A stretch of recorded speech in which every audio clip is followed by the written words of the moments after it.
today, which is in Coads Green, and it's a 4-bedroom property with plenty of character that has a real nice modern edge to it. There's a lovely family bathroom as well as this kitchen I'm standing in today, and a good size dual aspect lounge.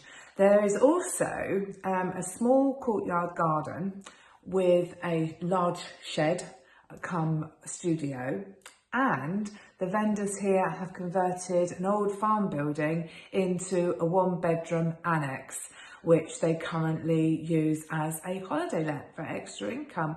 If you're interested to find more, do watch this video and then book a viewing.